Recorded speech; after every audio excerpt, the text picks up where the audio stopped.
Hi hello నేను మీ Veena. Welcome to Veena food and vlogs. ఈరోజు మీ అందరి కోసం ఒక మంచి స్పెషల్ రెసిపీతో వచ్చేసానండి. కర్ణాటక స్పెషల్ బిసిబేలాబాద్ చేసి చూపించబోతున్నానండి. చల్లగా ఉన్నప్పుడు వేడి వేడిగా ఇలా బిసిబేలాబాద్ చేసేసుకుని తిన్నామంటే చాలా బాగుంటుందండి. బ్రేక్ఫాస్ట్కి కానీ లంచ్కి కానీ డిన్నర్కైనా చేసేసుకోవచ్చండి. చాలా బాగుంటుంది బిసిబేలాబాద్. ఎలా చేసేసుకోవాలో ప్రాసెస్లోకి వెళ్దాం రండి. కావాల్సినవన్నీ తీసేసుకొని తొందరగా బిసిబేలాబాద్ చేసేసుకొని తినేస్తాం.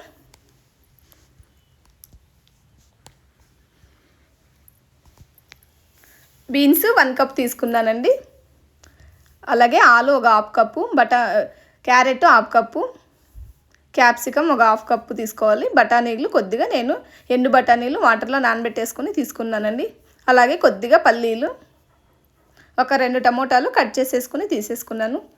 నేను 1 కప్పు రైస్ తీసుకున్నానండి. 1 కప్ రైస్కి హాఫ్ కప్పు కందిపప్పు తీసుకోండి. కరెక్ట్ మెజర్మెంట్స్ సరిపోతుందండి ఇలా తీసుకున్నామంటే. ఒక పెద్ద నిమ్మకాయ సైజ్ అంతా చింతపండు నానబెట్టి పక్కన పెట్టేసుకోండి. అలాగే బిసిబేలాబాద్ పౌడర్ అండి.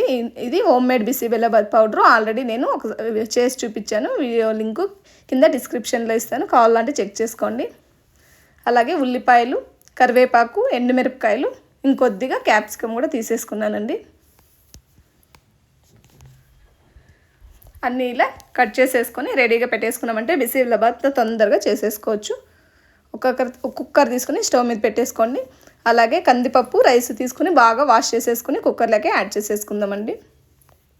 అలాగే పల్లీలు కొద్దిగా వేసేసుకొని నేను 1.5 కప్ అయింది కదా, రైస్ 1 కప్పు, కందిపప్పు half cup, 6 cups water add చేసుకుంటున్నానండి. అందులోకి బఠానీ కూడా యాడ్ చేసేసుకోండి. 1 కప్కి 4 కప్స్ వాటర్ యాడ్ చేసుకోండి. హాఫ్ కప్పు కందిపప్పు తీసుకున్నాం కదా, 2 గ్లాస్ ఎక్స్ట్రా తీసుకున్నాను. ఇటు సైడ్ ఇంకో ప్యాన్ పెట్టేసుకుని ఆయిల్ ఒక 2 స్పూన్లు, నెయ్యి 1 స్పూన్ వేసుకొని పల్లీలని వేయించుకున్నామండి. పల్లీలు ఇలా వేయించుకుని సైడ్కి తీసేసుకుని లాస్ట్లో వేసుకున్నామంటే బిసిబేలాబాద్ టేస్ట్ అనేది చాలా బాగుంటుందండి. ఇందులోకి కొద్దిగా జీడిపప్పు కూడా యాడ్ చేసేసుకోండి.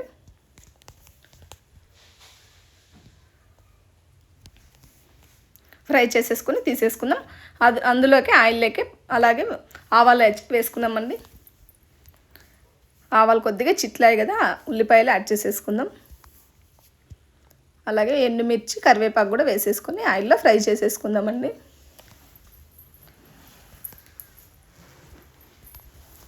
ఇలా బాగా ఫ్రై చేసేసుకోవాలండి ఒక 2 నిమిషాలు. ఉల్లిపాయలు కొద్దిగా ఫ్రై అయ్యాయి కదా, ఇందులోకి వెజిటేబుల్స్ అన్నీ యాడ్ చేసేసుకుందాం. కట్ చేసి పెట్టుకున్న బీన్స్, అలాగే క్యారెట్ ముక్కలు, అలాగే ఆలు ముక్కలు వేసేసుకొని బాగా ఫ్రై చేసేసుకుందాం. మీరు ఇంకా వేరే మీకు నచ్చిన వెజిటేబుల్స్ ఉంటే వేసుకోవచ్చండి. బాగా ఒక 2 నిమిషాలు మిక్స్ చేసేసుకుని క్యాప్సికమ్ కొద్దిగా లేట్గా వేసుకుందామండి. క్యాప్సికమ్ తొందరగా మగ్గుతుంది కదా, క్యాప్సికమ్ కూడా వేసేసుకుందామండి. అలాగే కట్ చేసి పెట్టుకున్న టమాటా కూడా యాడ్ చేసేసుకుందాం. నేను ఒక 2 టమాటాలు వేసుకున్నానండి. వేసేసుకుని బాగా ఫ్రై చేసేసుకుని కొద్దిగా సాల్ట్ యాడ్ చేసుకున్నామండి. సాల్ట్ వేయడం వల్ల తొందరగా వెజిటేబుల్స్ అనేవి కుక్ అయిపోతాయి. మనం ఈ వెజిటేబుల్స్ అన్నీ ఫ్రై చేసుకునే లోపు ఇటు సైడ్ పెట్టుకున్న కుక్కర్ విజిల్ అనేది వచ్చేస్తుందండి. చాలా క్విక్గా చేసేసుకోవచ్చు. బాగా ఇలా ఫ్రై చేసేసుకోండి. ఇందులోకి ఇంకో కొద్దిగా వాటర్ యాడ్ చేసేసుకుందాం. వాటర్ యాడ్ చేసేసుకొని మూత పెట్టేసుకొని కొద్దిసేపు వెజిటేబుల్స్ని కుక్ చేసేసుకోవాలండి. మనము ఏ కూర వండాలో తెలియనప్పుడు చాలా తొందరగా మనము కర్రీ అనేది వండుకోకుండా ఇలా బిసిబేలాబాద్ చేసేసుకొని ఈజీగా తినేయచ్చండి. సాఫ్ట్గా ఉంటుంది కూడా, పిల్లలు కూడా ఇష్టంగా తింటారండి. మనం 1 ఇయర్ పిల్లల నుంచి పెట్టచ్చండి. ఇది వెజిటేబుల్స్ అన్నీ కుక్ చేస్తాం కదా, ఈజీగా తినేస్తారు. కొద్దిగా కారం తగ్గించుకున్నామంటే చిన్నపిల్లలు కూడా పెట్టేయచ్చండి. చూడండి, ఇలా ఫోర్క్తో గుచ్చి చూసామంటే వెజిటేబుల్స్ కుక్ అయ్యే లేదో తెలిసిపోతుంది. అందులోకి మనము ముందుగా ప్రిపేర్ చేసుకున్న బిసిబేలాబాద్ పౌడర్ కూడా యాడ్ చేసేసుకుందామండి. నేను ఒక 3 స్పూన్లు బిసిబేలాబాద్ పౌడర్ తీసేసుకున్నాను. వేసేసుకొని మరో 2 నిమిషాలు బాగా ఇలా ఫ్రై చేసేసుకోండి.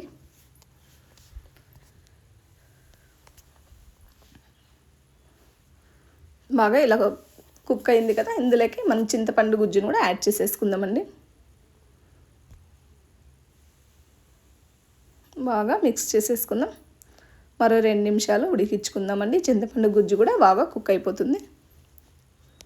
కొద్దిగా పసుపు యాడ్ చేసుకుందామండి. మీరు బిసిబెల్లబాత్ పౌడర్ బయటైనా ప్యాకెట్స్లో దొరుకుతుంది, అదైనా యూజ్ చేసుకోవచ్చండి. మీకు ఇంట్లో బిసిబెల్లబాత్ పౌడర్ కావాలంటే నేను ఆల్రెడీ చేసి పెట్టానండి. మన వీడియోలోకి వెళ్ళి ఒకసారి చెక్ చేసుకున్నారంటే ఇంట్లోనే ఈజీగా బిసిబెల్లబాత్ పౌడర్ ఎలా ప్రిపేర్ చేసుకోవాలో నేను చేసి పెట్టానండి. చూడండి, ఆలోపు ఇటు సైడ్ కుక్కర్లో రైసు కందిపప్పు బాగా ఉడికిపోయాయి కదండి. నేను 2 విజిల్స్కే పెట్టుకున్నాను, చాలా బాగా ఉడికిపోయాయండి. చూడండి, మిక్స్ చేసేసుకుందాం. బఠానీ కూడా ఈజీగా ఉడికిపోయిందండి. మనము వెజిటేబుల్స్ అన్నీ ఫ్రై చేసేసుకున్నాం కదా, ఇప్పుడు కుక్కర్లోకి యాడ్ చేసేసుకుందాం.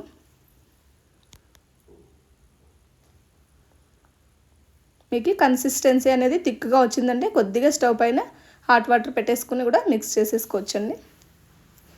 వెజిటేబుల్స్ రైస్ అంతా బాగా మిక్స్ చేసేసుకుందాం. మీకు రైస్తో కాకుండా ఇంకా హెల్తీగా కావాలంటే మిల్లెట్స్ కూడా యూజ్ చేసుకోవచ్చండి. రైస్ ప్లేస్లో మిల్లెట్స్ని కూడా యూజ్ చేసేసుకోవచ్చు. నేను కొద్దిగా హాట్ వాటర్ని పెట్టేసుకుని ఇంకొద్దిగా వేసి మూతని కొంతసేపు క్లోజ్ చేసి పెట్టేయండి. సిమ్లో పెట్టేసి ఒక 5 మినిట్స్ పెట్టేసుకోవాలండి. మొత్తం వెజిటేబుల్స్ రైస్ అంతా బాగా కుక్ అయిపోతాయండి. మీరు కావాలంటే సాములు, అరికలు, జొన్నలతో అయినా చేసుకోవచ్చండి. ఈ బిసిబెల్లబాత్ పౌడర్ మనము వేయించి పక్కన పెట్టుకున్నాం కదా, పల్లీలు జీడిపప్పు కూడా వేసేసుకుందాం. లాస్ట్లో వేసుకోండి, క్రంచీగా తినేటప్పుడు చాలా బాగుంటాయండి పల్లీలు నోటికి తగులుతూ. రెడీ అయిపోయిందండి బిసిబెల్లబాత్. ప్లేట్లోకి తీసేసుకుందాం. చూడండి ఎంత చక్కగా కన్సిస్టెన్సీ అనేది కూడా చాలా బాగా వచ్చింది.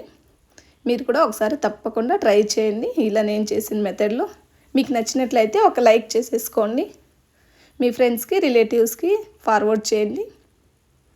ఎవరైనా సబ్స్క్రైబ్ చేసుకొని వాళ్ళు ఉంటే సబ్స్క్రైబ్ చేసుకోండి. చూడండి, బిసిబెల్లబాత్ ఎంత బాగా రెడీ అయిందో. ఇందులోకి కారా బూందీ ఉంటే వేసుకొని తిన్నామంటే చాలా బాగుంటుంది. అలాగైనా తినేయచ్చు. ఇలా కారా బూందీ వేసుకుంటే ఆ టేస్ట్ అనేది చాలా బాగుంటుందండి. పిల్లలు కూడా చాలా ఇష్టంగా తింటారు. మీరు కూడా ఒకసారి ట్రై చేసి మీ ఫీడ్బ్యాక్ని నా కామెంట్ బాక్స్లో కామెంట్ చేయండి. చూసినందుకు మీ అందరికీ చాలా ధన్యవాదాలండి.